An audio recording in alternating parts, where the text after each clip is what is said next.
Let me say something to the people.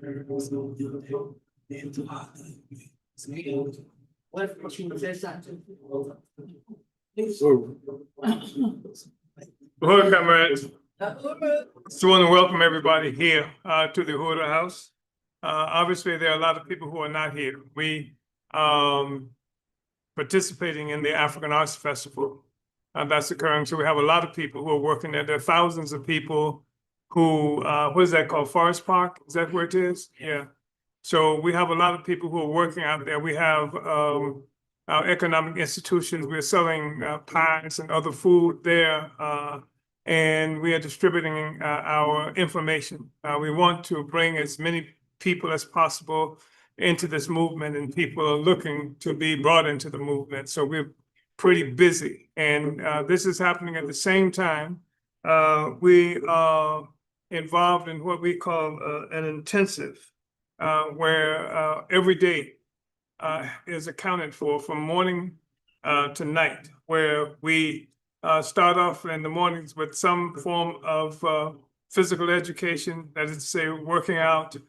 Then we engage in actual practical political work in the communities, sometimes passing out flyers, distribution, door to door, doing what we call drops, that is putting a bit of information on every door within a designated area. And then sometimes we go door to door where we engage in discussion with the people. So, and this happens during the day. In the same time, same day, we engage in political education. So this is something that started on the 21st, and it will last until the end of the first week of June. So, so a lot of our people are preoccupied doing that kind of work. Had to get prepared to make the pies, to set up at the market, at the festival, to go out, etc. So that's what's going on. So some people are not here, and we've been further impacted by some of our technical people are out of place as well doing that work. And so I don't know, where are we now? I'm sorry. Just one moment. So some of our technical people who will be facilitating this are also out of place. Yeah.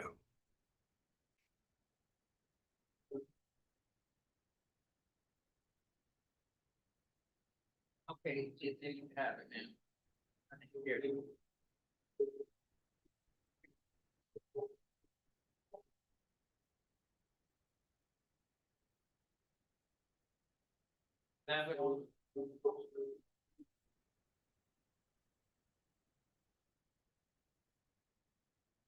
What kind of time am I working with before we start? Do you know? Much time as you need. We want to talk today about African Liberation Day. It is something that's recognized every year around May. Formally and officially, African Liberation Day was created in 1963, and the designation of May 25th, 1963, African Liberation Day, came out of this founding meeting in Addis Ababa, Ethiopia, where Africans from throughout the continent of Africa came together with the intent of building a unified struggle for our freedom, for our liberation. This is in 1963, and it was an extremely important moment in history. Some of you are familiar with this time in history. It's the time frame within which we saw people like Patrice Lumumba assassinated in Congo. It's the time frame within which we saw people elevated like Kwame Nkrumah, who moved to organize all African people and to really build a movement for freedom of Black people in Africa and around the world. It was a critical moment in history. People were fighting against colonialism all around the world. it's the same general time frame that we saw the Student Nonviolent Coordinating Committee kick off the summer project in Mississippi, the Mississippi Summer Project, that raised Fannie Lou Hamer to prominence at a time where we were fighting against the Democratic Party in Mississippi in particular at this moment, but it was a Southern phenomenon, it's a U.S. phenomenon. And so we were organizing this Freedom Summer, as it was called, Freedom Summer, 1964. And the Student Nonviolent Coordinating Committee was the primary force to mobilize this Freedom Summer. And it was something that was done at where the civil rights movement was being troubled in serious ways, because just like now, where the ruling class media did not want to give any significance to the struggle of African people, that had begun to happen throughout the South. There was this notion that somehow people had been exhausted, white people, that is to say, by this struggle, watching Africans engaged in the civil rights movement and being called on to take some kind of stance. So the Student Nonviolent Coordinating Committee summed up correctly that if we did this Freedom Summer, and we invited, like a lot of white students in particular, to come into Mississippi, that the media would follow them, because these students would be the children of many of the corporations that people who own the media corporations and what have you. And some of the people who were actually in various forms of state legislatures.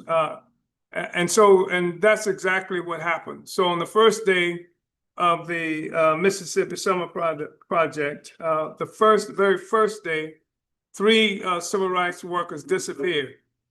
They were Schwerner, Goodman, and Cheney. And Goodman and Cheney were white people. And I'm sorry, Goodman and Schwerner. And Cheney was an African man. And when they disappeared, some snake organizers knew that they were dead. And of course, they began searching for them. And they began actually draining swamps and other things, trying to find them with the presumption that they were dead.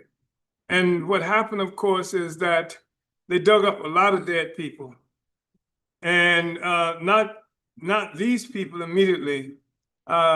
Before they found Schwerner, Goodman, and Cheney, they dug up a lot of dead people. And so this is part of what influenced the development of the civil rights movement. All of these people, these white kids who were there, their parents, their relatives, the news media got heavily involved because of them. And so that contributed to the drive to bring about this legislation that's come to be known as the Voting Rights Act. That was passed in 1965. 1964, that contributed in 1964 to passage of the Civil Rights Act. So you had a Civil Rights Bill, 1964, 65, you had a Voting Rights Act. And I'm just mentioning these because part of what I think is important for us to understand when we talk about African Liberation Day or any other kinds of event that African people are involved in for freedom is the fact that it was necessary to get special legislation for Black people to have the presumption of rights, like a civil rights bill. It was a powerful statement that we were not protected by the Constitution. The fact that we had to have special legislation, a special act to say that Black people could vote is another statement about the fact that Africans had no rights at all.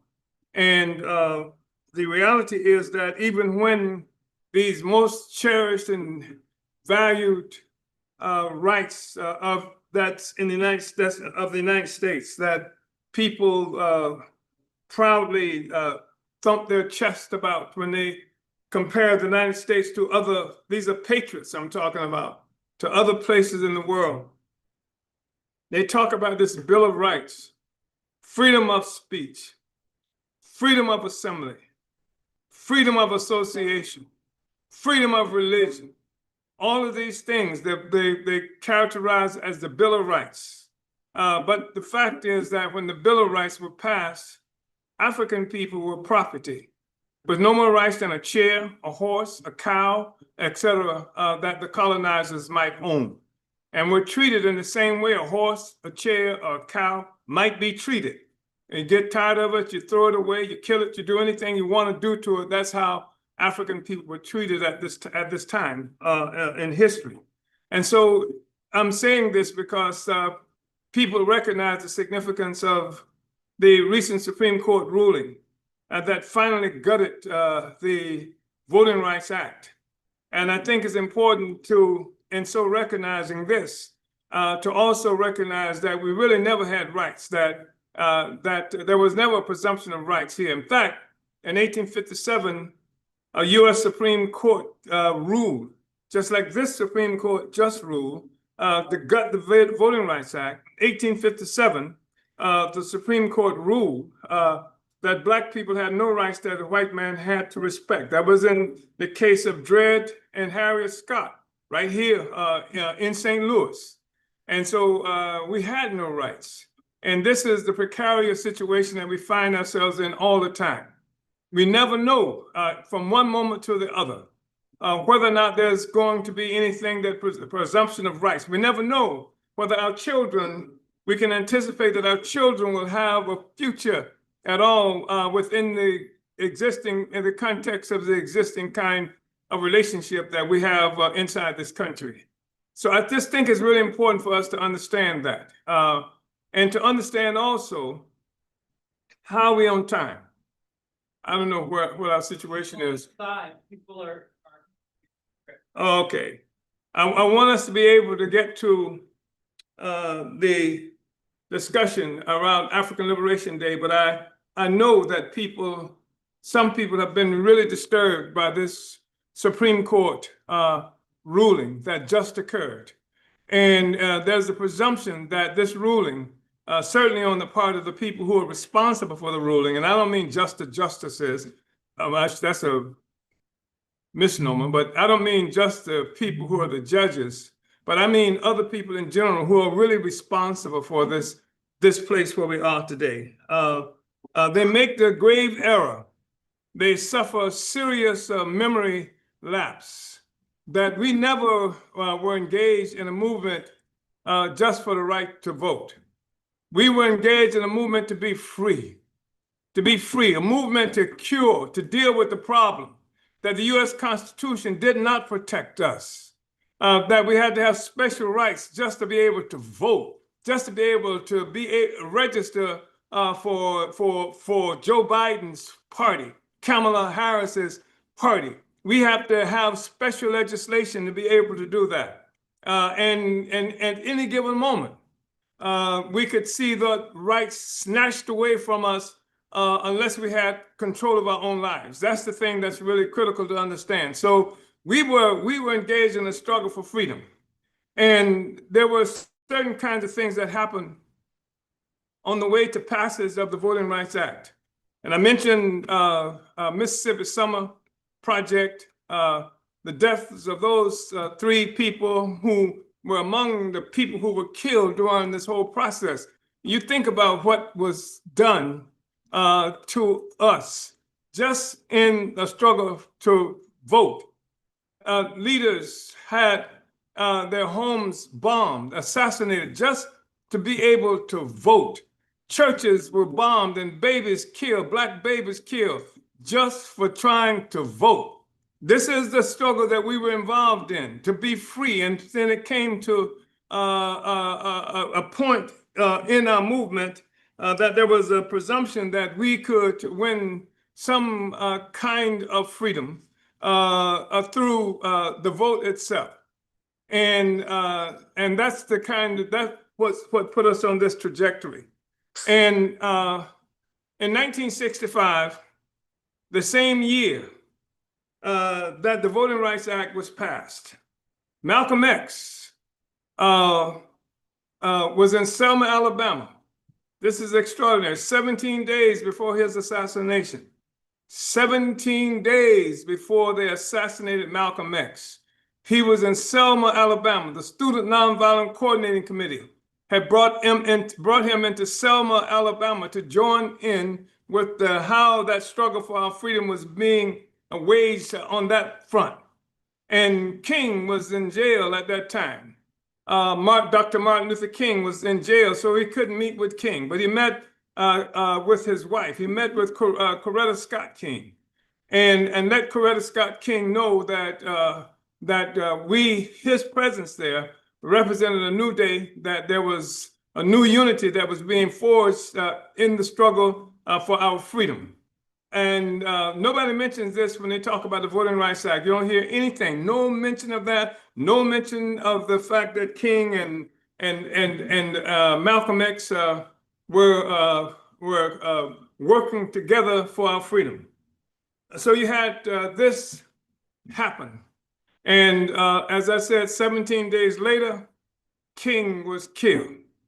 This is the same year of 17 days later, Malcolm X was killed.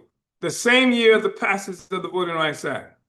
And it's not coincidental, because part of what had to happen was they had to make sure that the issues for liberation of Black people never made it to the ballot. That the only thing that would be on the ballot was how African people could function within the Democratic Party. They killed Malcolm. They killed King. 1969, they made major assaults on Black Panther organizations throughout this country. When it was over, even though we had the right to vote, we had nobody to vote for, nothing to vote for.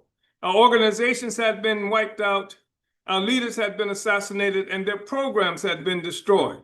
And so that's the Voting Rights Act that we were offered, was just this right to participate in an electoral process that had neutralized the struggle for national liberation, and that had redefined the struggle for national liberation as a struggle to vote. And you would hear today even Africans and others who claim some kind of friendship with African people who will complain that how African people, our ancestors died for the right to vote, et cetera, et cetera. And they would say that because we died for the right to vote, the unwillingness of African people to participate full-heartedly in the electoral process today is some kind of betrayal of our ancestors.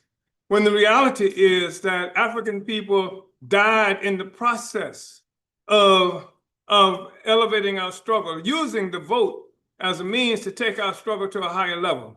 That's what it was about. It was not something, let's go out and die to vote for what? That becomes the question. And it ends up, of course, that we would have nothing to vote for except Joe Biden, Bill Clinton, Barack Hussein Obama, what's her name, Kamala Harris, et cetera. Nothing that advanced the struggle of African people. So it was the struggle of Black people that made it necessary for them in the first place to enact the Voting Rights Act. And it's the pending struggle. It's the growing resistance of people around the world and African people here that made it necessary for the Supreme Court, for the rulers of this country to take away or to minimize or to undermine the right for us to be able to use elections as a part of the struggle to free our people. So I just wanted to say those things, that we shouldn't be afraid of this, because we did not win the Voting Rights Act by voting. We didn't get the Voting Rights Act by voting. The Voting Rights Act was something that was won through struggle, through intense struggle, had to face bombings, assassinations, slander, all kinds of assaults on the way just to get the right to vote. And so I just wanted to make that point. I think it's important. We can talk more as this process moves forward. So what is this? Our political education or something to that effect? Or Like to do the African Nation fight song. How well, about that? I've been ready for it since I got here. Let's give a round of applause to Trevor Kelly. We want to appreciate him for opening us up. Come on now, come on. Once again, I'm Westbrook. I'm the president of the local organization. And we since that beautiful welcome, we left off where we picked up where we left off last week. But right now, I want you to stand up and I want y'all to participate with us with the African Nation fight song. Uhuru. Uhuru. Even going some. Wow. Somebody recognizes our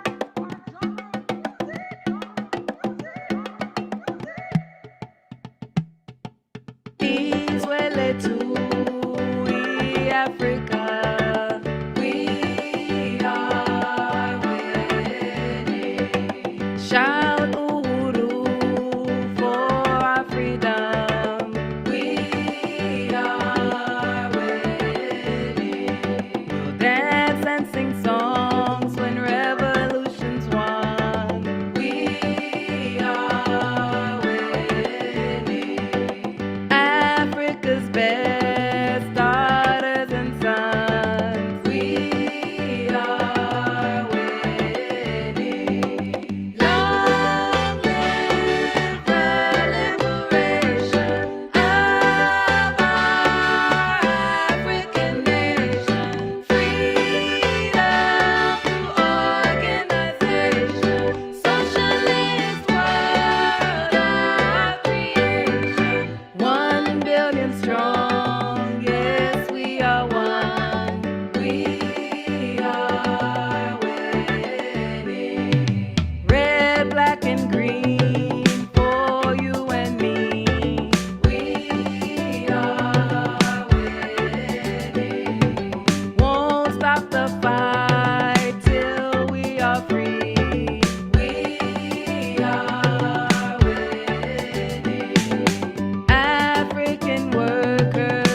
and free is what we will be. We are winning. Africa will bask in our victory. We are winning. Long live the liberation of our African nation. Freedom to organization. Socialist world, our creation. 1 billion strong, yes, we are one. We are winning.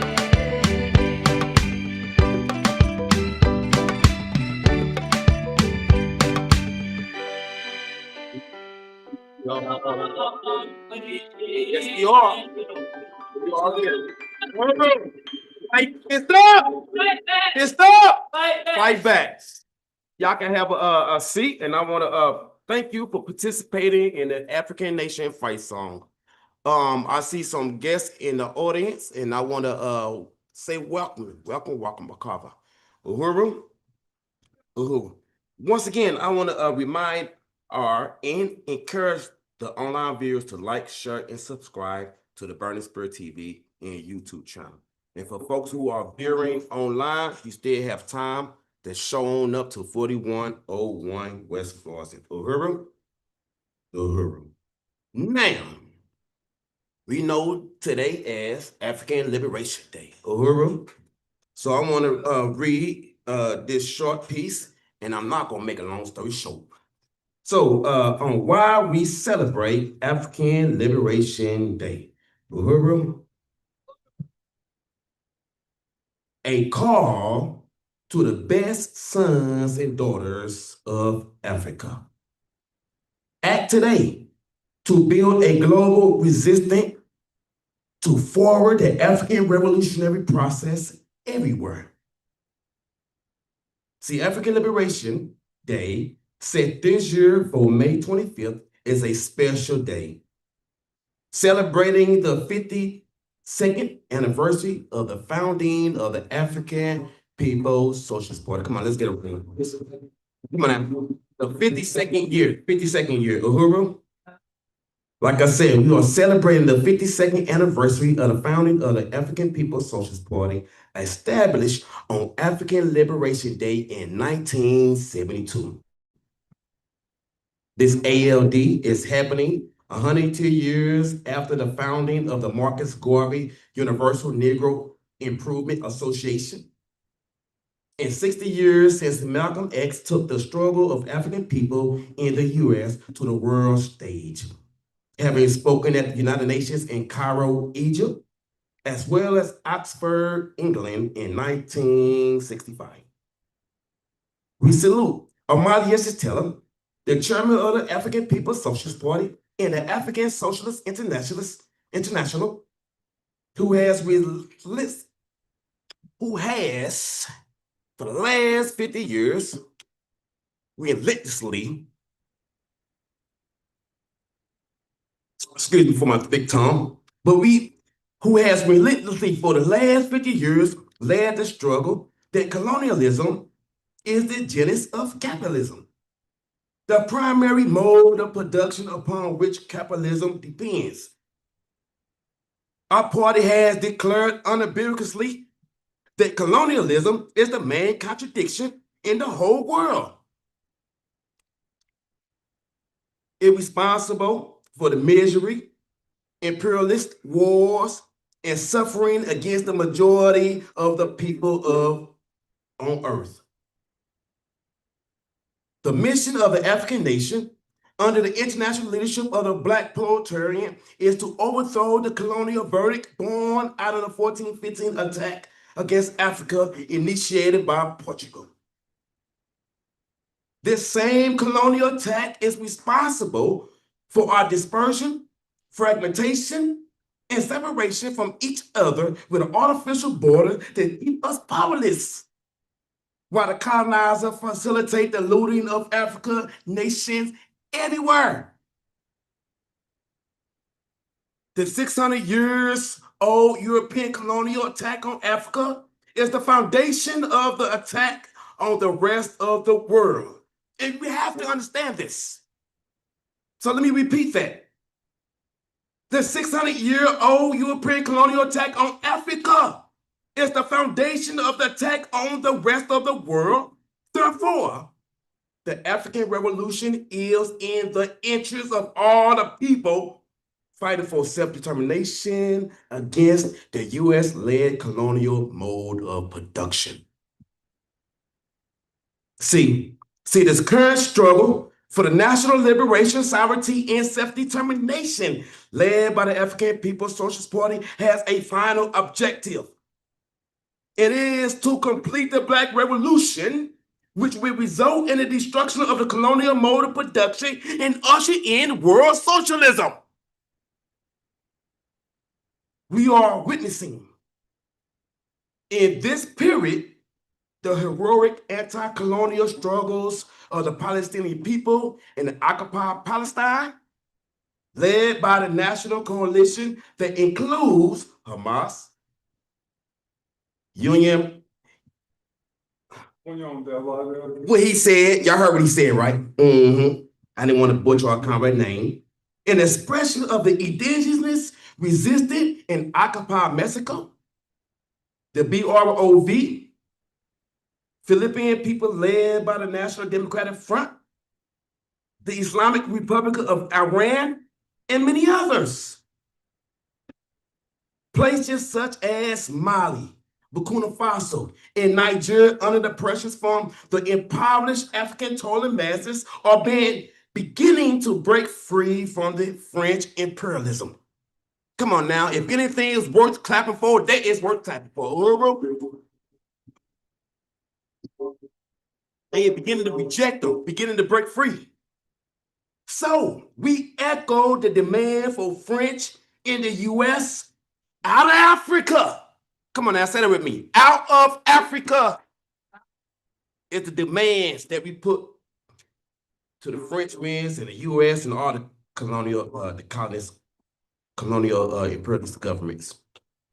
But we also recognize that this must happen under the banner of the African Revolution, with the purpose to unite and free the African nation. All of the national liberation struggles being waged across the world, regardless of the consequences of these critical political forces, are converging to one point. The colonial mode of production must be eradicated. Period. There ain't no playing around. It must be eradicated. Our party, since its inception, has determined to complete the Black revolutions of the 60s. We firmly believe that the destruction of the colonial mode of production will guarantee the lasting success of our anti-colonial struggle and open up a new era of world socialism.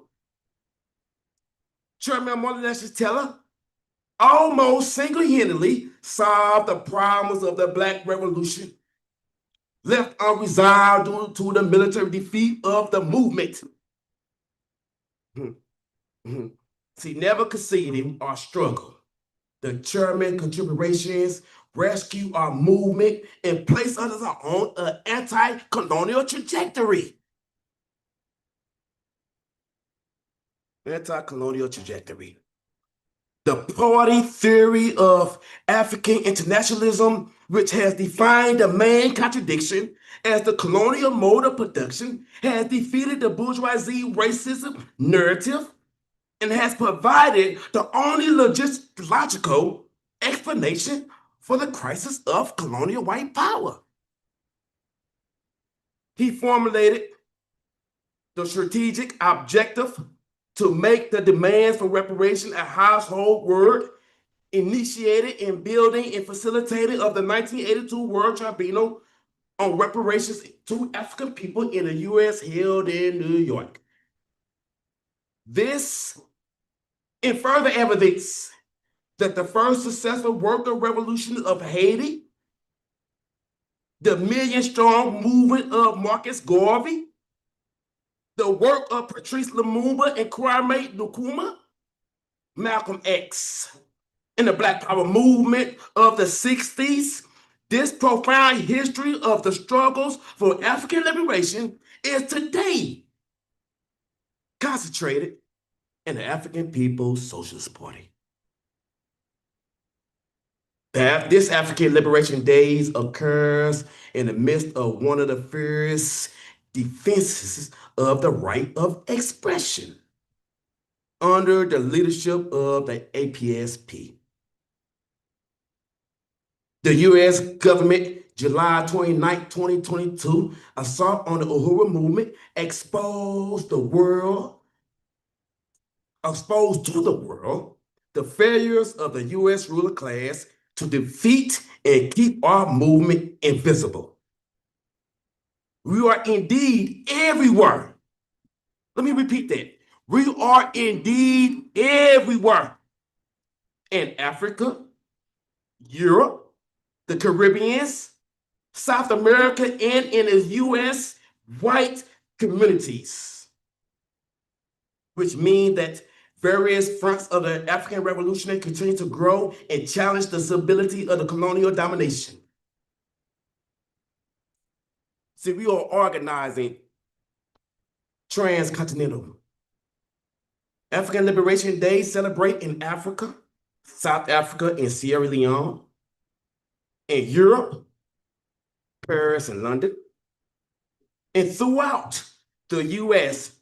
These ALDs were monumentally mobilized in defense of the Uhuru Three, which comprised as Chairman Omali Chatilla, Penny Hess, and Jesse Neville, as well as the right of free speech for colonized African and oppressed people everywhere. These ALDs are part of the initiative, it's part of, see, they're gonna take phone again. These LDs are part of the initiative to put the U.S. government on trial in order to squash their bogus foreign agent act charged in vain attempt to silence the chairman in the Uhuru movements. Our power lies in the mobilization of African nations, over 2 billion strong, and in the solidarity with the world oppressed people. Today, the world is experiencing a growing uncertainty characterized by a permanent crisis, one after another. Economic, financial, environmental, health, immigration, gentrification, theft of, and claim of theft of elections, wars of genocides and threats of wars, etc.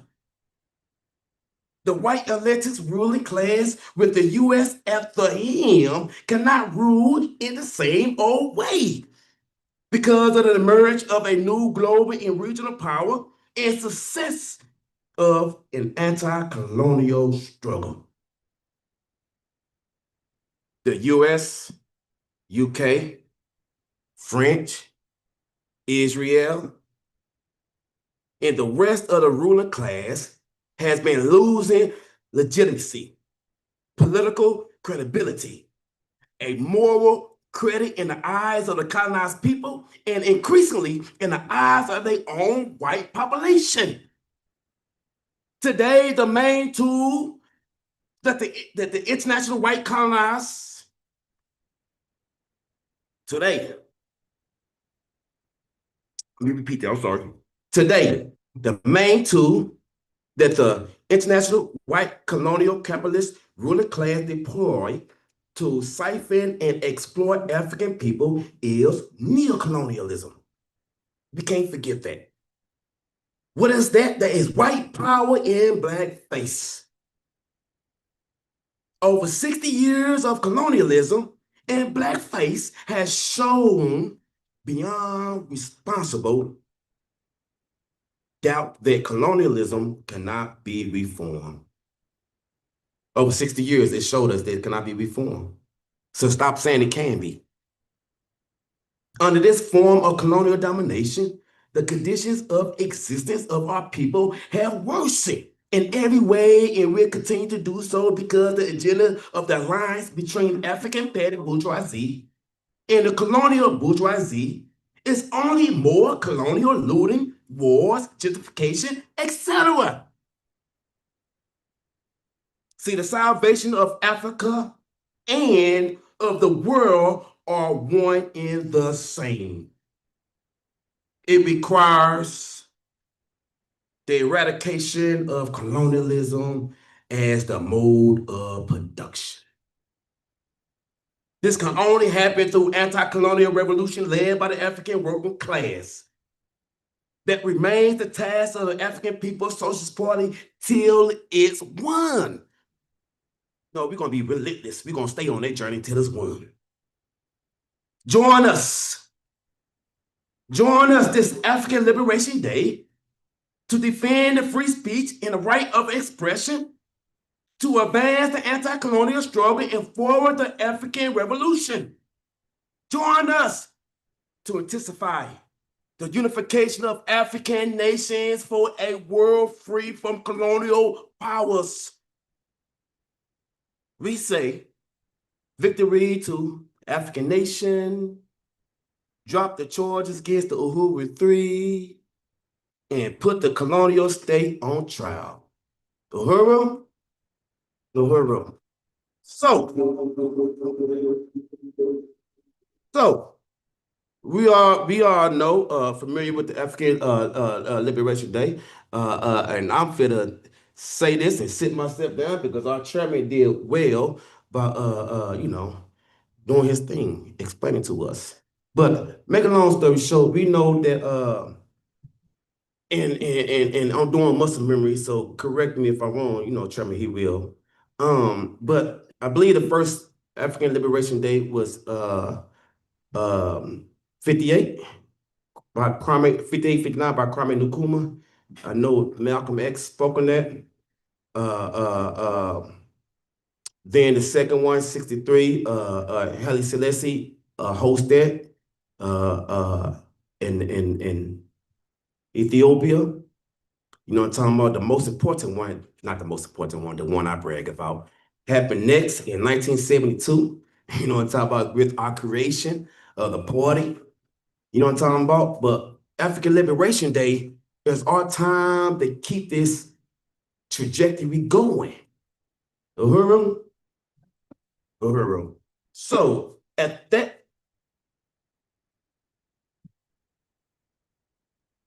point, I want to bring our chairman back up to the mic. Uhuru? Uhuru. Chairman of the Free African Nation, the African Uhuru.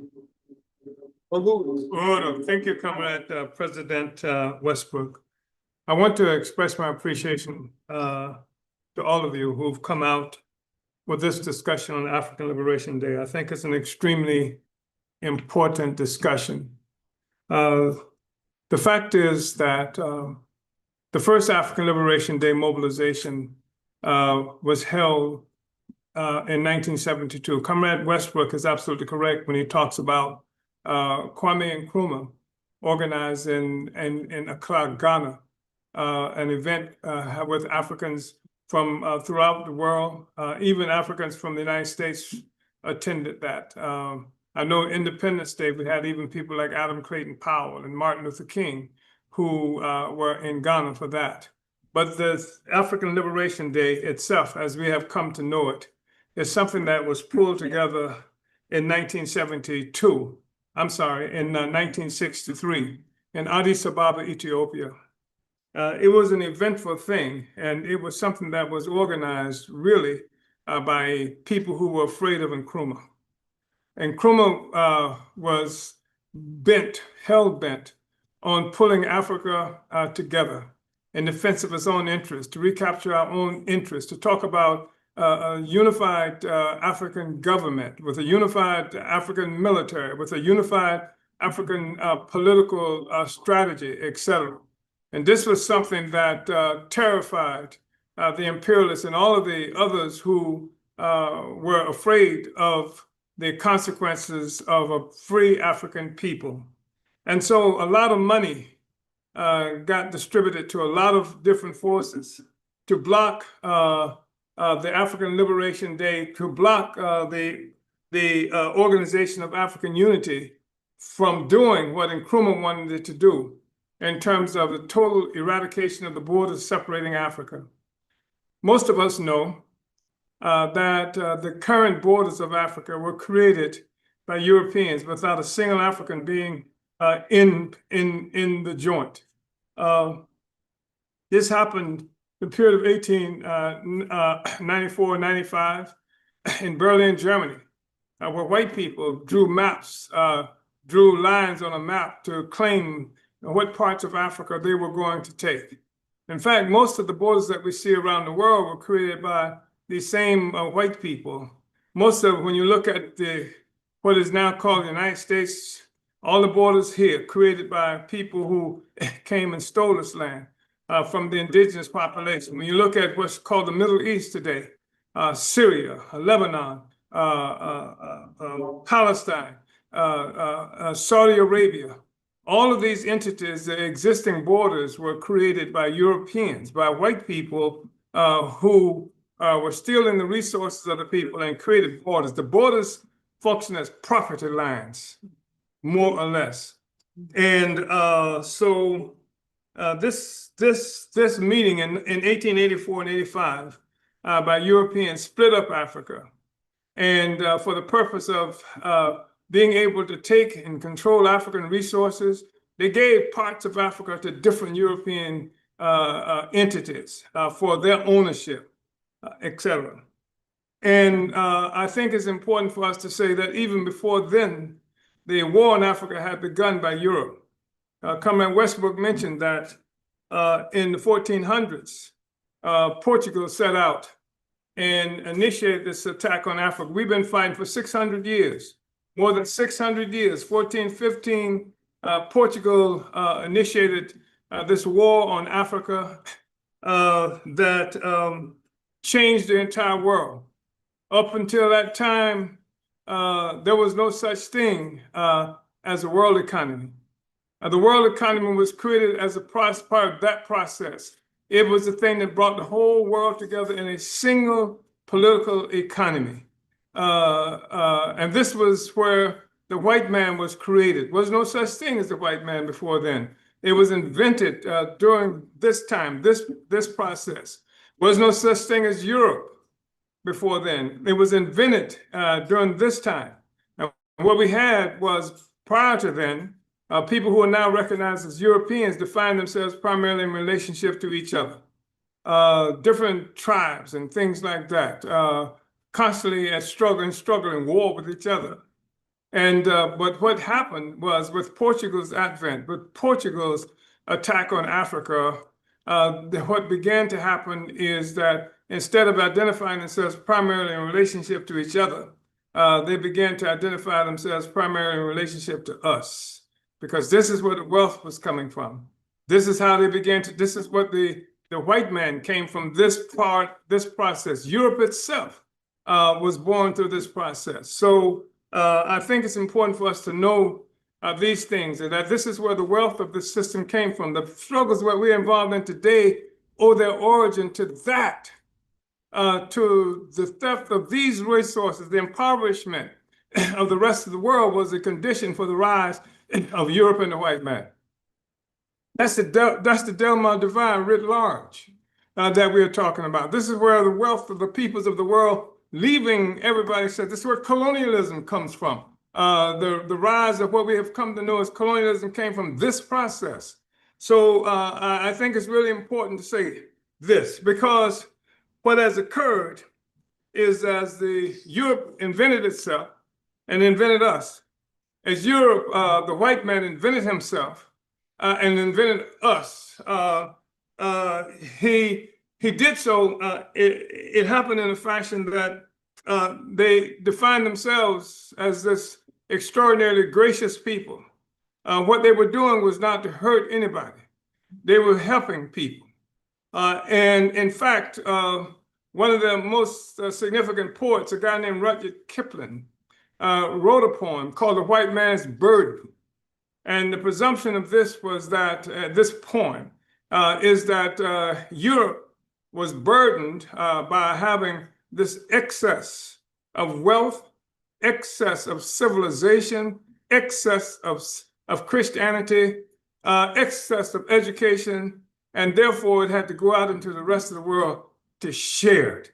Didn't want to do it, but this was the burden of the white man. This is the logic that they put forth that somehow create the basis of the legal basis, the ideological basis on the rest of us.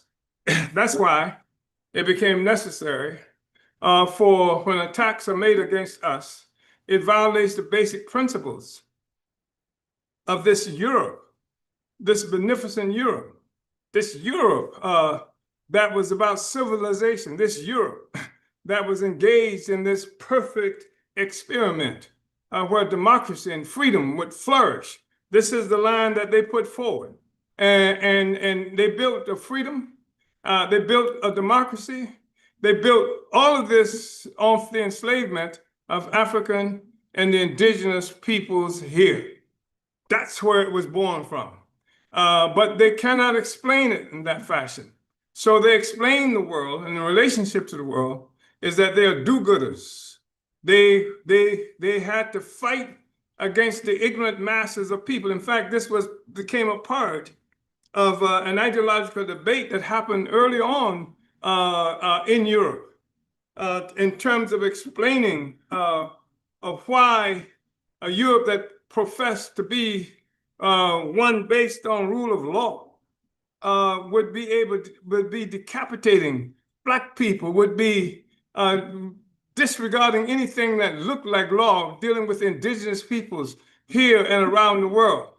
And their line was that they do believe in this democracy, and it is for everybody, but it's for the civilized people. And it's the responsibility of Europeans to civilize the rest of the world. And in so doing, they can use brutal methods to bring civilization, after which then African people and others can have the democracy that Europe preaches about. This became the political line. This was justification. In fact, as recently as the advent of the League of Nations in 1919, where they had as one of the principles, what did they call it? One of the principles of self-determination. Self-determination was something that could only be conferred upon the civilized people. And so in making your case for self-determination at the League of Nations, you had to also show that you were civilized. And who would make a ruling on whether or not you were civilized and therefore should have self-determination, except the colonizers who's taking your self-determination, and not just some kind of abstract concept of self-determination, but your goal, your people, your resources, all of this came along with it. So I think it's important to say that because as recently as Comrade Westbrook mentioned, July 29, 2022, the United States government attacked our movement militarily, used all kinds of military forces to do that. They used armored vehicles, they used flashbang grenades, they used electronic battering rams, they used an array of different kinds of forces. They cordoned off the African community so that and terrorized many Africans, et cetera, in the process.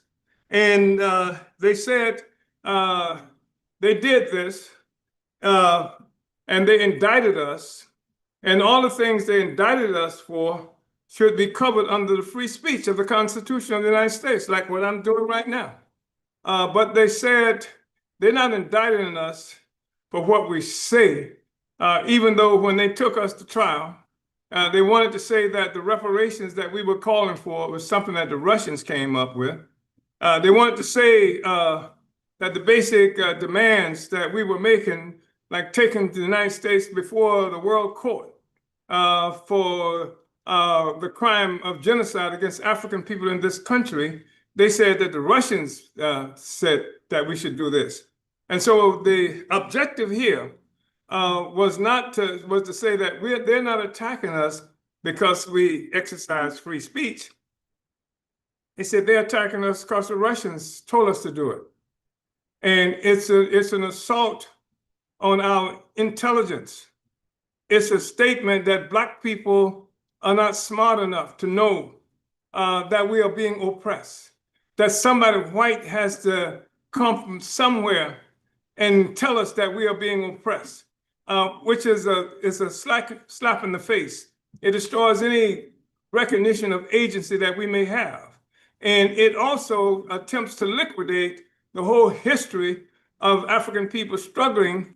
The fact that the Europeans are the ones who created these borders that separated Africa, steal our resources, etc. They would liquidate that and turn themselves into these beneficent forces that came to rescue a backwards and ignorant Africa. The truth of the matter is, everybody in this room knows, I don't have to say, that Africa is not only brought life, human life, to the planet Earth, but also you will find that civilization has its origin in Africa. So this whole nonsense about somehow, I mean, Africans, we were building pyramids in Africa before Europeans mastered fire. That's a literal truth that I'm talking about. And so we have a glorious kind of history. And I'm not just saying this so that you can remember dates of history, because that's not meaningful. What's meaningful is that if you don't know what you have done, you don't know what you can do. And so if they keep you blind and ignorant of your real capacity and tell you that the only way that you've ever done anything is the white man told you to do it, the white man showed you how to do it, etc., it locks us and everybody else into this ridiculous state of ignorance when it comes to African people. So I wanted to make those statements that African Liberation Day is something that came together. It was created in 1960s. It was created when Africa was engaged in all kinds of national liberation movements. There were struggles happening against the Portuguese in Mozambique, against the Portuguese in Guinea-Bissau, against the French in Guinea-Conakry, against the so-called Rhodesians, the white people in what they call Rhodesia, against that's now known as Zimbabwe, the white people who held us in slavery in South Africa. These people were engaged in serious liberation struggles. So there was a brother whose name, who came from this country, and he went to Mozambique, and he worked for a while, traveled with Frelimo, the Liberation Front for the Liberation of Mozambique. His name was Howard Fuller. He came to be known by another African name later on. And he asked the comrades in Mozambique, he said, what should Africans in the United States do to be able to help our struggle here on the continent of Africa? And they told him that he should go back to the United States and he should organize the African Liberation Day around this date that had been declared by the United Nations, and that they should use this to raise money to help give funds to the African liberation struggles against the Portuguese, against the white people in South Africa, in Rhodesia, etc. And that's what he did. So he came back, and the first, and you have to remember, this is 1972 when he comes back. And much of the African liberation movement has been crushed by now.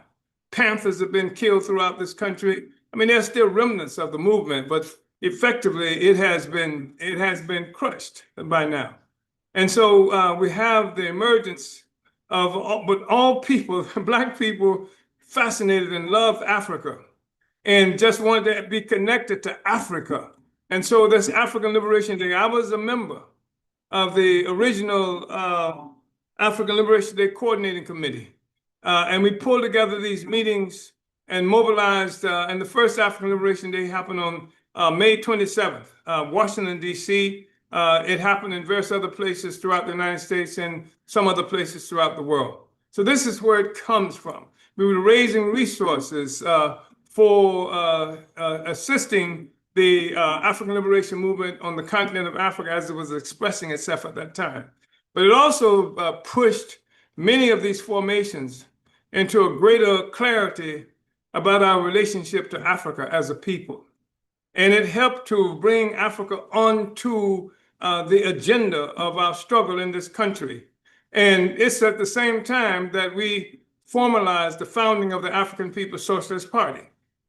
We existed as a party before then, but it had been just several months that we had come into existence, and it was difficult at that time, during that time, to even have meetings like this, because there were times in the 1960s when the government was killing people, Malcolm and King and Panthers, and throwing people in prisons and ridiculous charges and things like that. It was hard to put together a meeting, call for a meeting and say, we're going to have a Congress to build the African People's Socialist Party because the government would have attacked it. And so we decided that several organizations came together and we created the African People's Socialist Party, and we chose the date of African Liberation Day as the founding date of our party.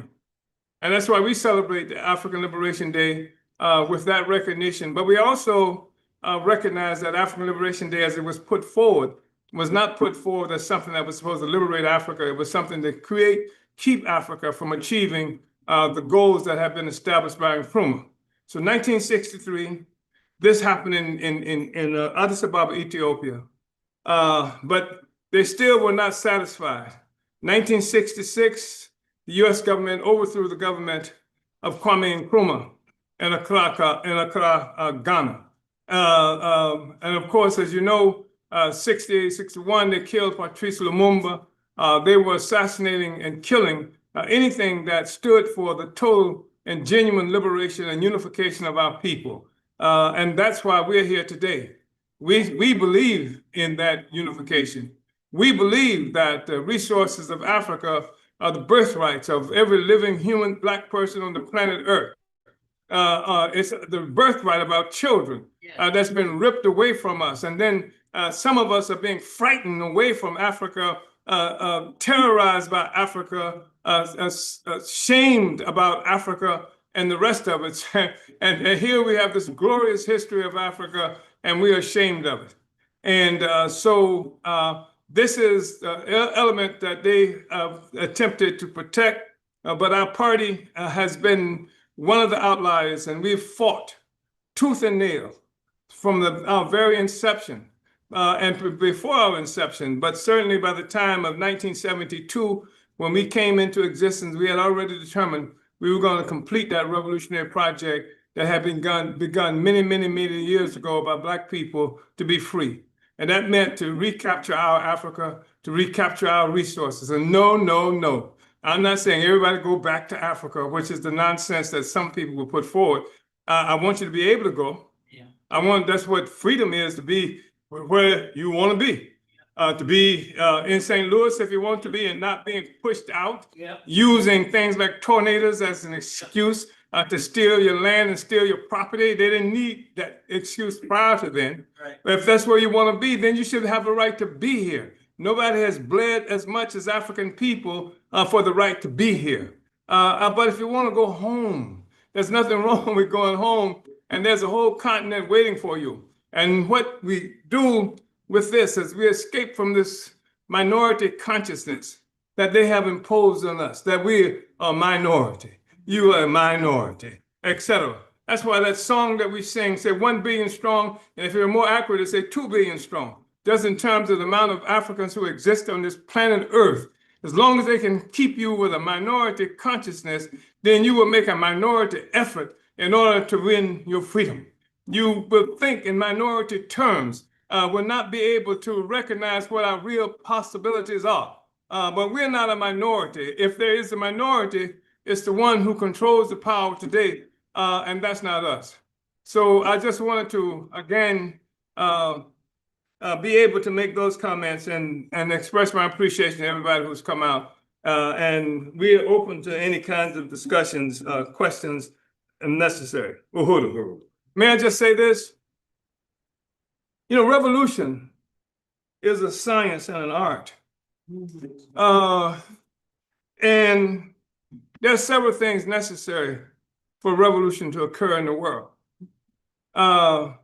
One thing necessary for revolution is crisis. Yeah. Can anybody deny the existence of the crisis that exists right now in the world? Another thing that's necessary for revolution to occur is the inability of the ruling class to rule in the same old way. Can anybody deny that the ruling class cannot rule in the same old way? It doesn't work anymore, which is one of the reasons they're doing the kind of nasty stuff they're doing here and around the world. Another thing for revolution is the people have to have come to a conclusion that it's better to die than to live the way we've been forced to live. You find children fighting tanks with rocks and things like that. You're achieving a revolutionary period. Another thing that's necessary for revolution is a revolutionary party that's guided by advanced revolutionary theory. So a revolution is a science and it's an art. It's not something that somebody just gets. You don't get it just by being quote unquote black. It's a science and an art. And that's what we want to do. We want to master the science and the art of revolution.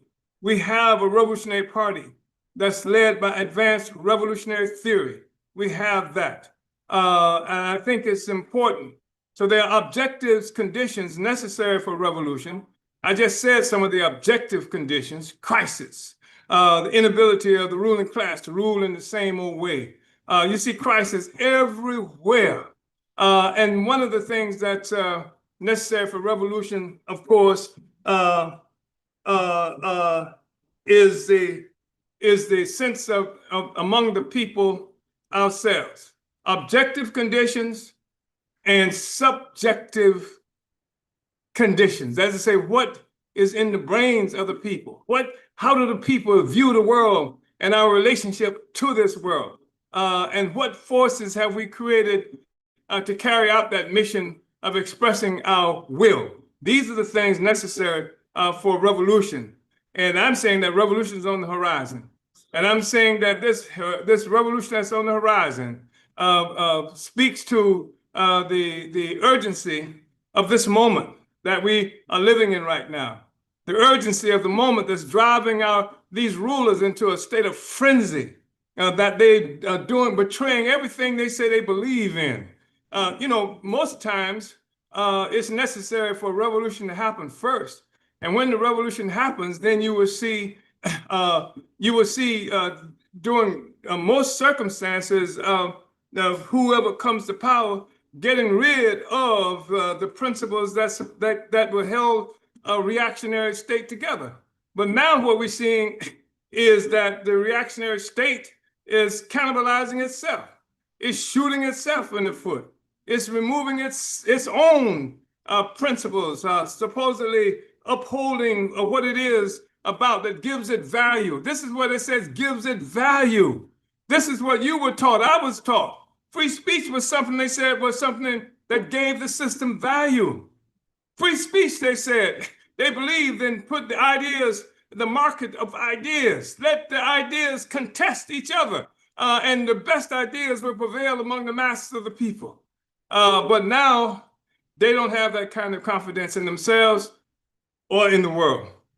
But we do, in ourselves and in the world and in the people and in the determination of the people to be free, with notwithstanding all of these obstacles being put in our place.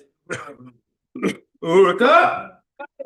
Fist up. Fight back. Fist up. Fight back. Fist up. Fight back. Fist up. Fight back. Let's determine Senator plainly telling you. Fist up. Fight back. Fight back. So come on now. This is a celebration. African Liberation Day. Put your hands together now.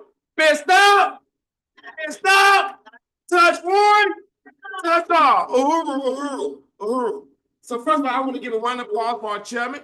I want to give a round of applause for our Conrad and Drill serenading us with you call it sound bells. That's what you call it. So right on. I know we've been talking a lot, so I know your wrist might be hurting, but right now we're gonna put a pause in the talking and introduce a little culture. Is that all right? Is that all right? Okay. Uhuru, Uhuru. And actually, because simultaneously, as we doing that, I'm finna grab a basket and I'm finna bring it around because right now it is your time to participate, okay? Okay, so we could do a couple things at once, can we? Yes. Uhuru. Once again, before we go further, I want to allow everyone a chance to participate as we make a call for donations and membership. Today, our goal is $75. No, we did better.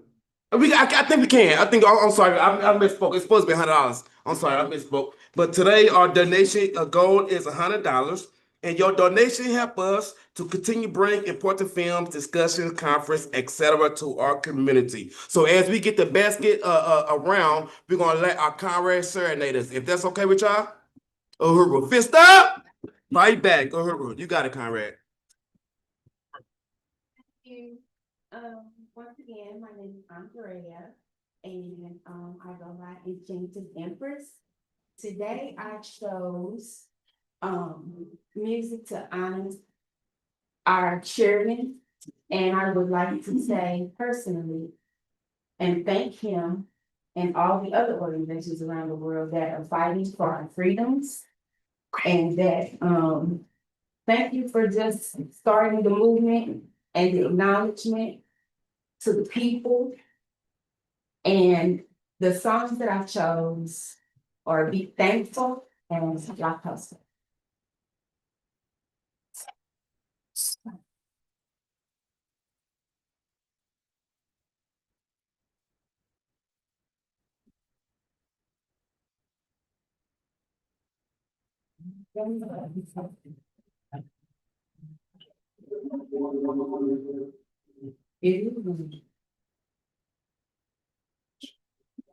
What?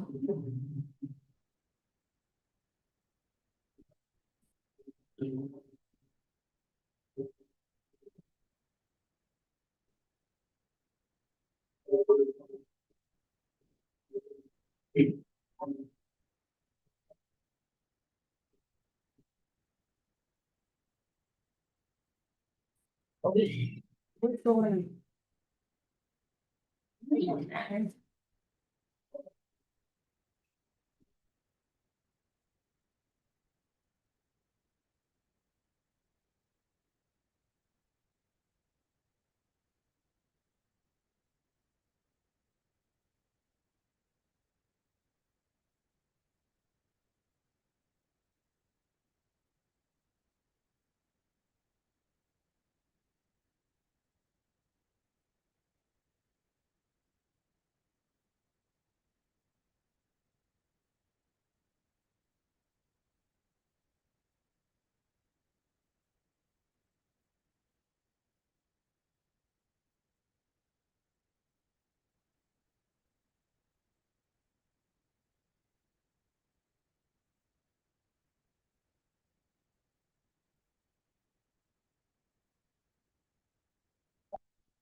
Uhuru, Uhuru.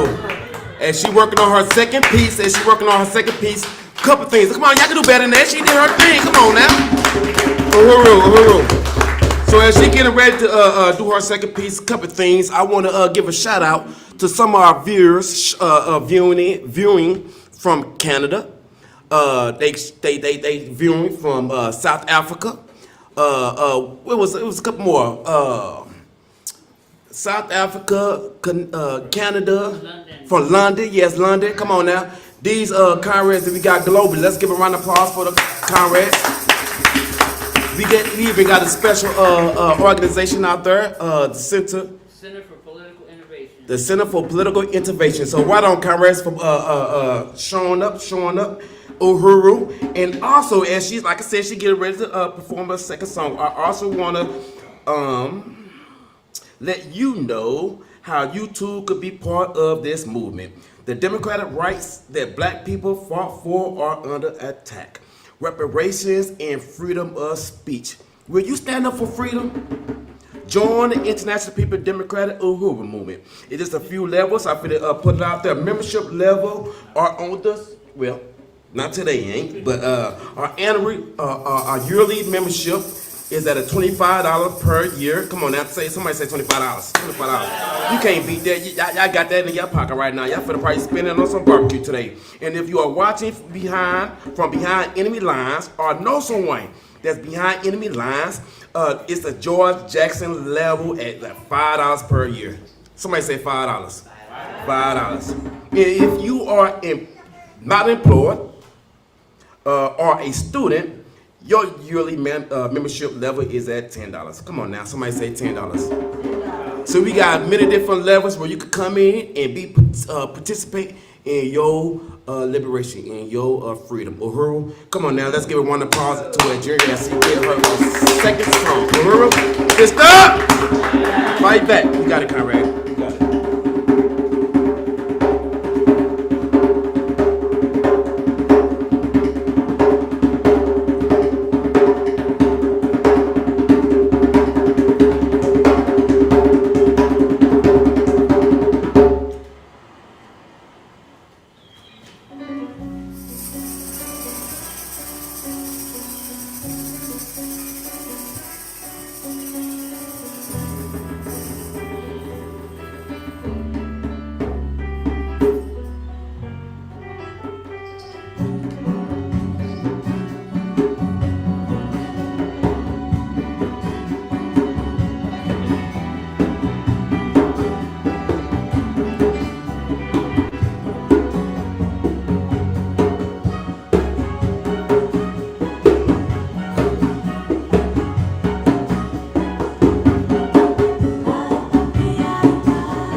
That's what I'm talking about.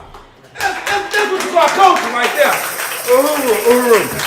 So that's our Conrad right there. See, come on now. We got one of the finest, I guess you call it musician, in the house. Come on now, we can do another round of applause for her. Come on now. Uhuru. See, we got good entertainment. Well, I don't want to call it entertainment. Good culture for you too. Uhuru. Now, right now, I want to bring out Conrad. Penny Hess on down to the mic. She got a few things she want to share with you, if that's all right. Uhuru, touch one, touch all. Yes, sir.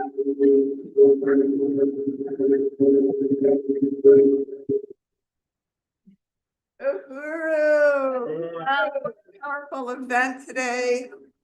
I want to say happy birthday to the African People's Socialist Party. Happy birthday. 54 years? Then we have to do my math right, but it's something like that. 54 years of the African People's Socialist Party. And I also want to salute African Liberation Day that the party was founded on. And I want to say, my name is Penny Hess. I am the chair of the African People's Solidarity Committee. We are the organization of white people under the leadership of the African People's Socialist Party. And APSC was formed in 1976. Well, And we had the mandate to say everything the chairman just said, but to say it ourselves, to go into the white community, to tell the truth about how the world got to be the way it is today. And to say that the only reason that there is this Del Mar divide, as it's known here in St. Louis, or this wealth gap. I mean, the gap between the conditions that white people live in and the conditions that African people live in are all down the line, from infant mortality, maternal mortality, life expectancy, income, every single thing. There is this huge gap. And that is not there because white people say to ourselves, lie to ourselves that we deserve this, that we earned it. But the fact is, as the chairman said, the world is the way it is today. There is this gap, this colonialism based on the reality that white people left Europe when it was impoverished, a rock with no resources on it, and set out to conquer, to enslave, to kidnap African people, to steal the wealth, the gold, the history, the civilization, the writings, the art, the intelligence of Africa, and to attempt to destroy Africa for the benefit of white people, that everything that we have is stolen, and that white people left Europe and went to this hemisphere, the Americas, North America, South America, and committed massive genocide against the indigenous people who live here, whose land this still is today, stealing the resources of this land and creating what is called America, which is a total lie of what this is, because this is the land of the indigenous people. And white people today, as the chairman said, are in a crisis based on the crisis of this system that we live in. And the thing that the chairman has taught us, that I appreciate you so much, Chairman, because the chairman has never stopped for one day in his life fighting for the liberation of African people, of Africa, and for all oppressed and colonized peoples on the planet Earth. And he also said, white people can be part of the future. But what we have to do is tell the truth and say that the greatest crimes against humanity ever created over hundreds and hundreds of years were by white people to African people and the people on the planet Earth, because stealing the land, conquering a whole people, the people resist, the people fight back.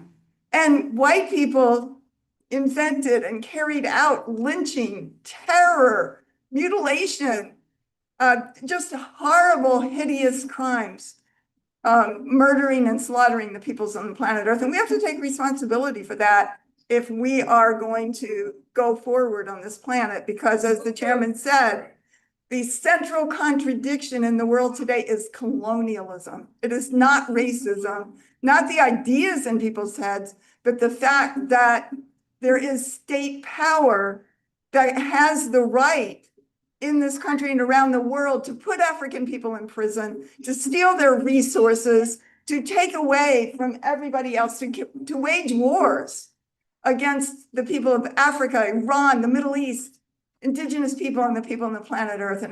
But it is the colonized who are rising up and fighting for their liberation, as the chairman talked about, like African liberation today, the liberation of the Palestinian people, the liberation of oppressed peoples throughout this hemisphere and throughout the world and throughout Africa. And that white people can be part of that by being organized under the leadership of the African Revolution and African Liberation Movement. And we have a responsibility to go into the white community, which is what we do. We organize, we talk about reparations. And people today know what reparations means because Chairman Omali Yeshitela instituted and launched and had a goal way back in the 1970s to make the word reparations a household word, that white people owe African people, that the resources that we have are stolen, and we can't just acknowledge that, they must be paid back. African people and people on the planet Earth have a right to your resources returned.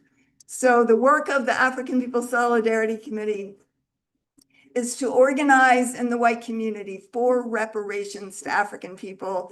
And this enables us to make our self-criticism to African people and to begin to have, for the first time in history, a principled stand, a principled relationship to the struggle of African liberation and the colonized peoples on this planet Earth. I am proud to be a member, the chair of the African People Solidarity Committee. We're fighting to build the Uhuru Solidarity Movement, our mass organization.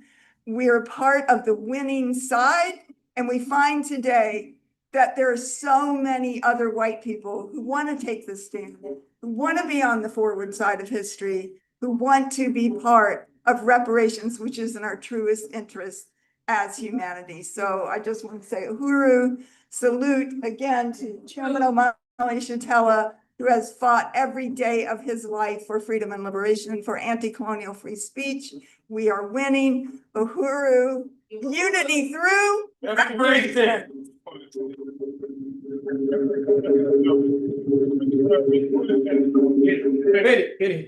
where are we now in the program? Well, we got another culture for you, and we got announcements. Then we're gonna go eat. But Well, I'd like, before we do that, if we may, open it up a bit for people who may want to raise questions, have anything to say. There's a presumption on my part that some things being said here might be a little different from what you're accustomed to hearing. And so I'd like to open it up. I'd like to also introduce comrades to Jesse Neville here. Jesse Neville is chair of the Uhuru Solidarity Movement. And he was one of the people arrested in July of 2022 and put on trial along with me and Comrade Penny Hess for being, as they say, working for the Russians. So I would like to see, is there anything that anybody wanted to raise? Any questions? Anything at all? Any interventions? But Gregory. Mr.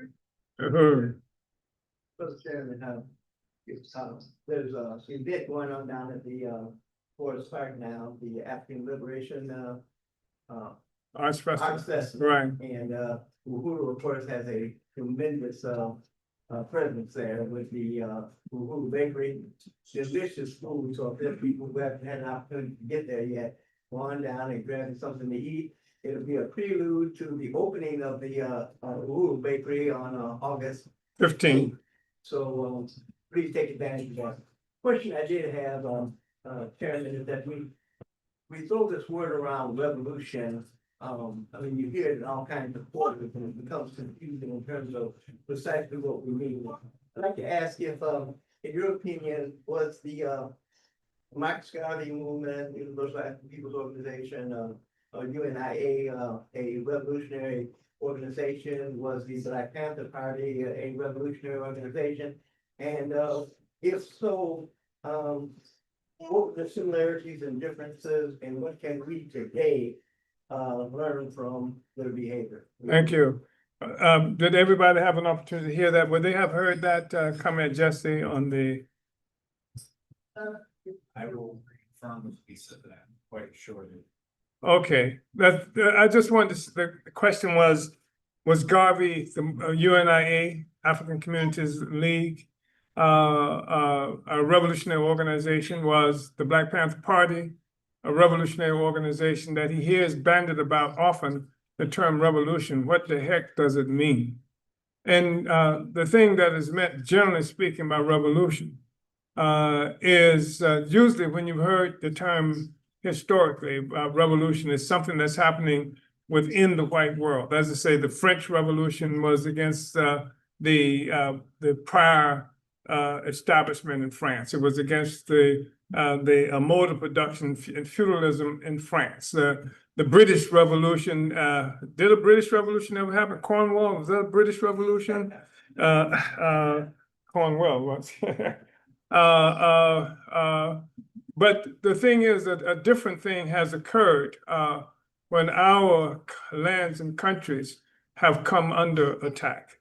It's sometimes, like when you look at the French Revolution, for example, it was a revolution that was to overthrow the feudal mode of production. When we talk about revolution, we actually talk about a struggle. It's not the same as change. Like you hear people say, well, revolution just means change. No, it's more than change. When you see a little caterpillar grows into a big caterpillar, that's change. But when the caterpillar turns into a butterfly, that's revolution. And so what we want to do is create a bunch of butterflies. But objectively, what we are talking about is a whole new system. We want to be our relationship to a whole new system. We're not trying to, that's what our objective is. And yes, Garvey, if you notice, Garvey, his movement was what? Africa for Africans at home and abroad.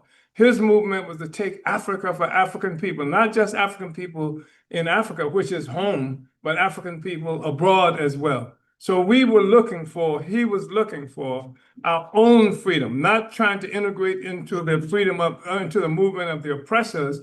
That's the thing that made Garvey's movement a revolutionary movement. And the same thing is true of the Black Panther Party. Early on in its development, well, as it developed, it became an organization that was about seizing state power. It talked about state power. And what do you mean when you say state power? A lot of people use this question of Black power. We want power. They use it loosely. But when you talk about power, you have to be talking about state power. If you're not involved in the struggle for power, then it doesn't make any sense of what it is that you're doing.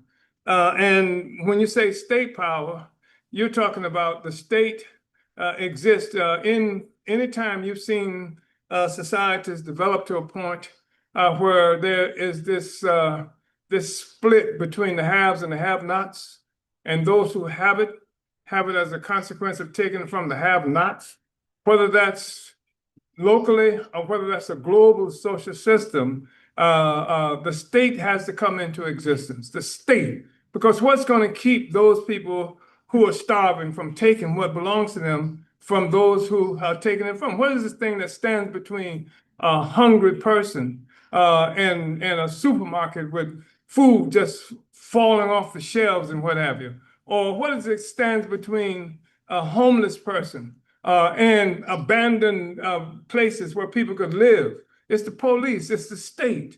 It's the state. The state is an organ. It's a bureaucracy and organs of coercion. Coercion to force people to do things. It protects the existing social system. And this system could not survive if homeless people had places to live. If there was no homelessness.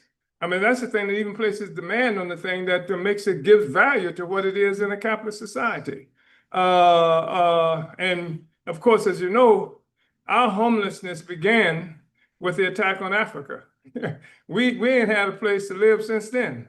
We have been homeless. Not only have we been homeless here, we're homeless in Africa as a consequence of that attack. So we want state power. State power, when you talk about the state, you're talking about instruments of coercion. You're talking about police, you're talking about court systems, you're talking about jails, prisons, you're talking about CIA. You're talking about all of these entities to protect the status quo. That's the state. And if you ain't got state power, then those who have state power and control your lives will exercise that power against you. That's why we talk about when they come at my house on July 29th, 2022, it was the state. They had armored vehicles. Look, I was 82 years old. They weren't looking for Rambo. You understand? I was 82 years old when they attacked the house, etc. But it was not just for me. It was to terrorize the Black people in that community. Say, this is what will happen to you, etc. If you go against this state as well. So ours is a struggle for state power. That's the thing that makes it revolution. The methods used, Garvey had begun to create all of these institutions of state power. We're doing it too. That's why we had the tribune. This is a state. What is a tribune? It's a court. And we had a tribune in 1982 that put the United States government on trial for crimes against African people in this country. And so this is state power. We create this apparatus to moving us closer and closer to us. We say Black community control of the police. What is that? When the community begins to control that arm of coercion, it's state power that we are moving toward. It's reform, but because we don't have it yet. But that's the direction we're moving in to be able to capture state power of our own lives. I hope that was helpful. Comrade Greg. Uhuru. Anybody else? Yes, please do. Just speak loud, I don't know. Does this work? I think it works, yeah. So you have the injustices with African people, you have the injustices with the Hispanic community, the Palestinians as well, right? And so many other minorities to say. As we go into an age of development when it comes to what they're planning on doing with AI and facial recognition software, and that are set up in biased ways that could hurt people of African descent and hurt even women, because it's not programmed for that. How do you see the vision shifting to adapt and to push forward with these entities that are pushing for this technology? Let me just tell you that the oppressor has always had the advantage of technology. That's not a new thing. They hoard it. It's a part of the colonialism. They steal your technology and use it against you. Or they purchase your technology and use it against you. So that's not the new thing. They will do that. And our responsibility is to recognize that this is an ongoing process, and that is to say the state will use every instrument, and that's what you're talking about. Even because you don't even know the tip of the iceberg. When you talk about this facial recognition and stuff, that stuff is at work every day, all the time. They just put eight minutes from here, a national global what do they call it? Geospatial intelligence entity that can has satellites that can read a license plate from 4 miles up in the air. That's using that technology to kill Palestinians right now, as we have this discussion, to use that technology against the people who are in Iran and all those other places. So the thing is not going to be the technology. Technology is really significant, and I think we should learn everything we can to be able to try to deal with it. But it's never been, the technology has never been the thing, because you know what? Let me give you an example. The Vietnamese, I love this story about the Vietnamese. That's some of the most heroic forces in the world, in history. And they fought the US, fought France first, beat France. Then they fought, the United States. And the United States had this technology, because they were always using, they used this military wars to advance technology. Some of the when you walk to a supermarket or the store door opens for you, this is technology created during military stuff. So they created this technology. They're trying to find and liquidate the Vietnamese who are fighting for their freedom on their own land. And what they would do is they would drop these sensors, if you will, into areas where they think the Vietnamese revolutionaries might be located. And if they see anything, they can read the sensors from miles and miles away and say if the human being is there. And they see the human being there based on that technology, they would send bombs and stuff to kill the human beings. So what the Vietnamese began to do is that they would hang containers of piss all around a particular location. And the sensors of the sensors would pick up human beings because of the piss. So they use all kinds of bombs in Vietnam to kill piss. And I'm just saying the people, will deal with the tech. We have to. We have to deal with the technology because otherwise we would die and we will never be free. And the threat of technology cannot be the thing that should prevent us from making struggle. I remember who was it made the song, this inner song, and Bob Marley talks about it. You know what it is, Greg. I mentioned Bob Marley. I know you're going to tell me what the song is. But there's, the thing is that the technology cannot be, the thing that prevents us. Huey P. Newton had a saying that the will of the people is greater than the man's technology. I believe that. It is, yeah. Is there anything else anybody want to raise? We're beyond time, I'm told. Okay. All right. Penny, was there anything you need to say before we move? We are. We are winning. Thank you so much, comrades.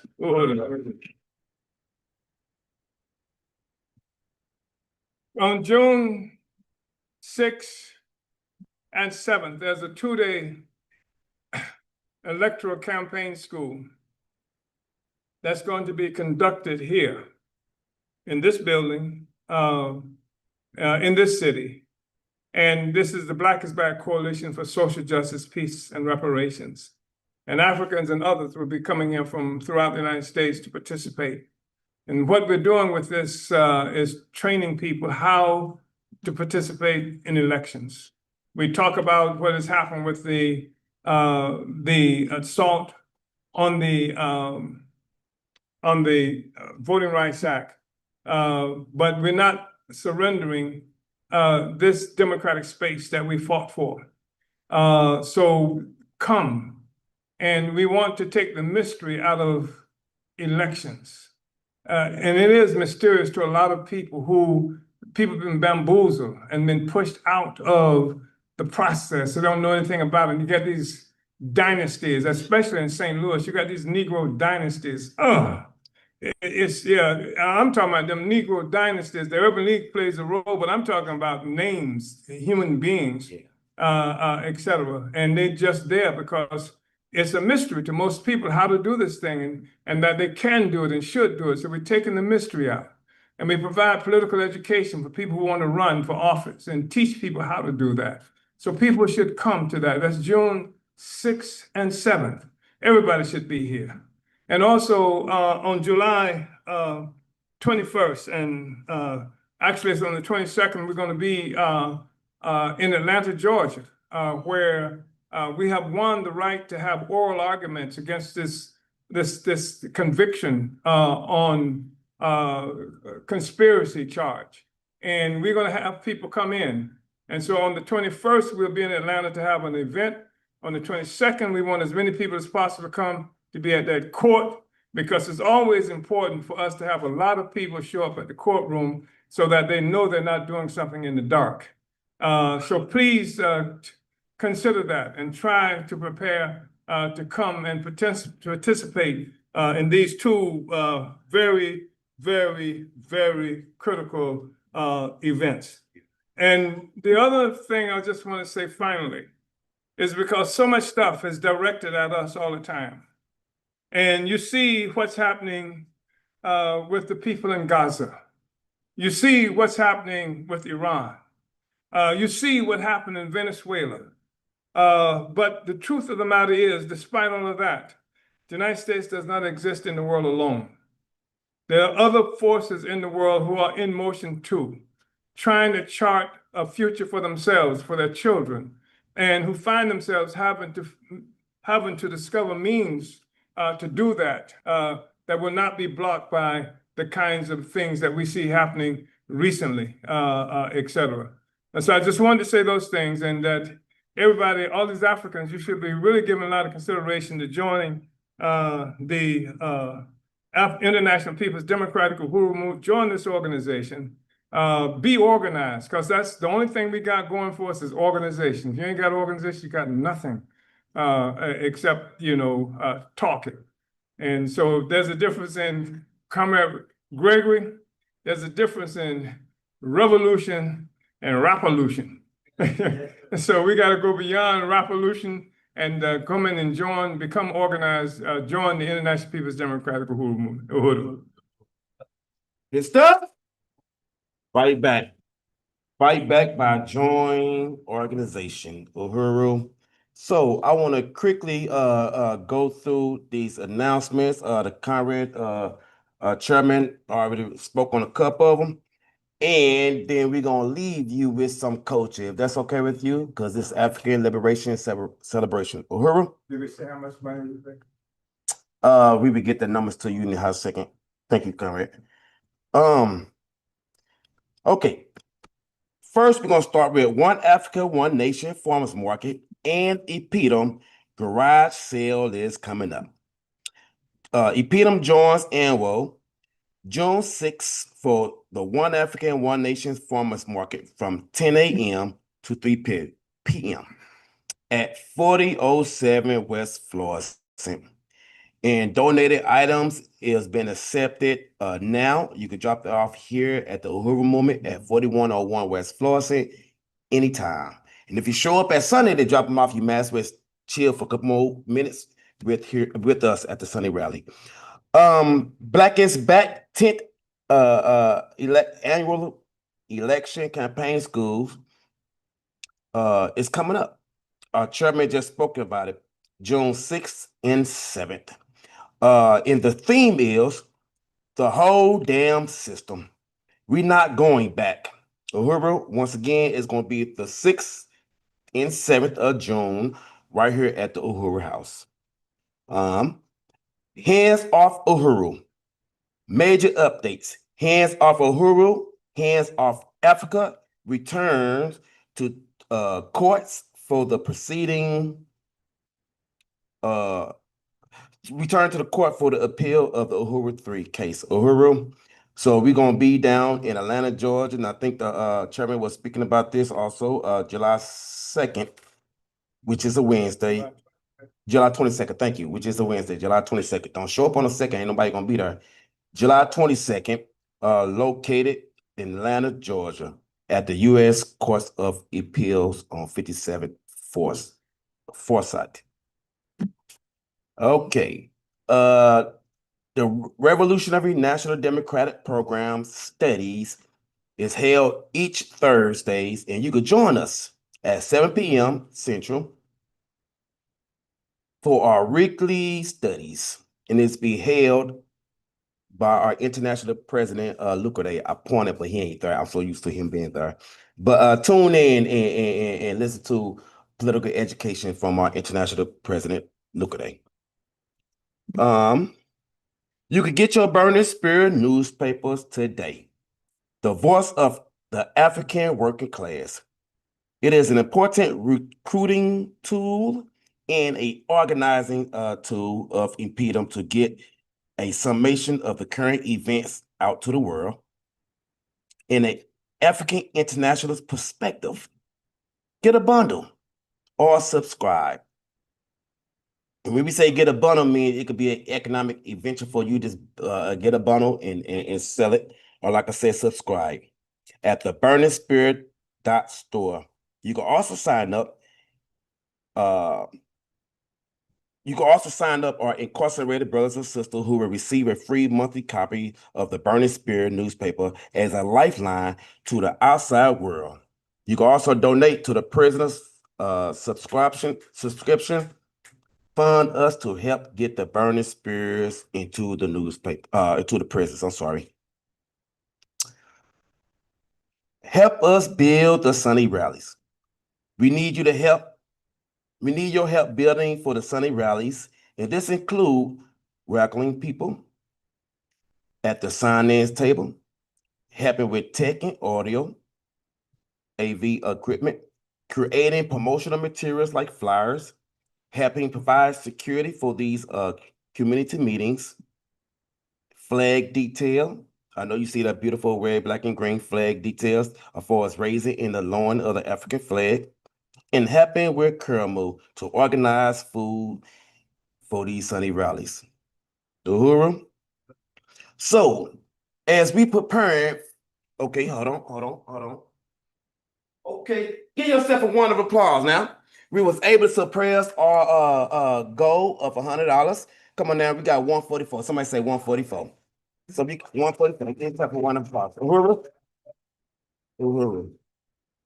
So, as we get ourselves ready for caramel, I want our comrade to serenade us. I want our comrade to close us out. I want our comrade to do some coaching for us. So come on, let's welcome our soul sister, Makeda, on down to the mic. Uhuru, fist up,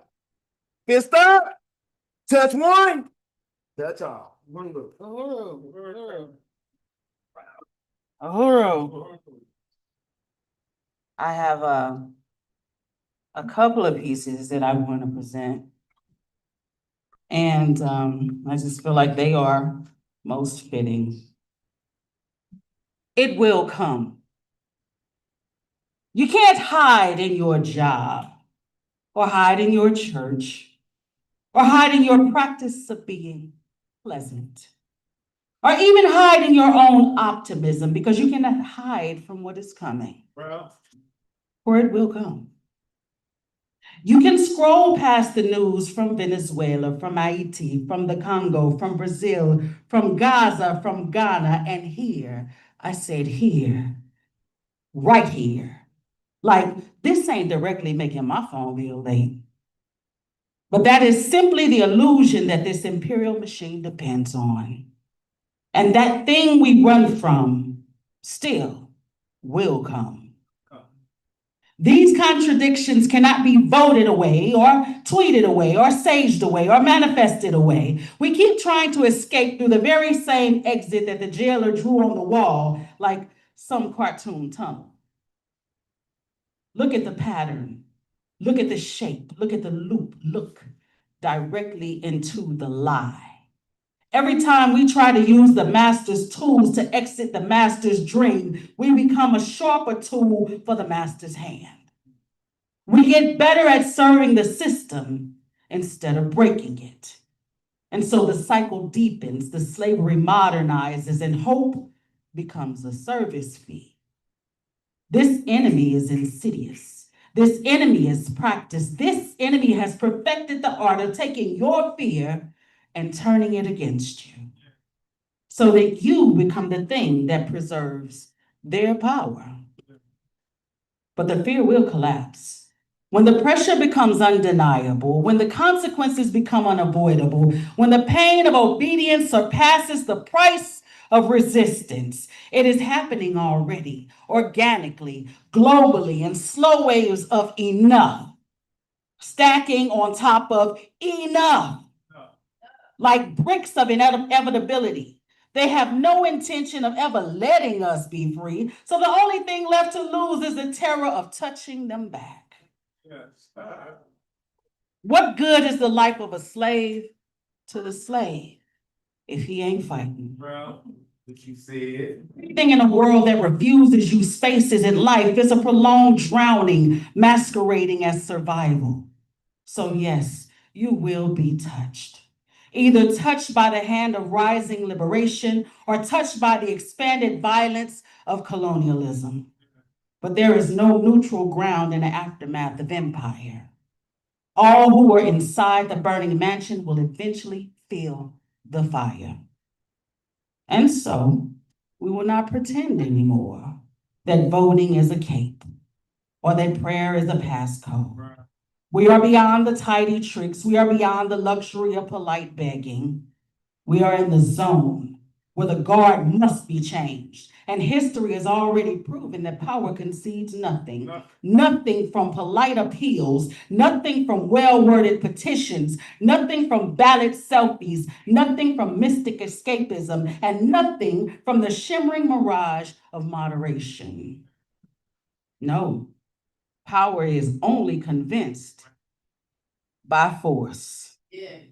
Of number, of strike, of stoppage, of solidarity, of coordinated refusal, of pressure that cannot be reabsorbed or bribed or subsidized or anesthetized. The pressure will build until the dam cracks and then breaks and then floods. The wave will roll because it has no other destiny. Revolution is not an idea being constructed. It is a tectonic plate shifting under our denial. It is not waiting on us. We are being carried into it. Revolution is not a promise. It is a consequence. And with the certainty of death at life's end, revolution will not ask permission, but it will come.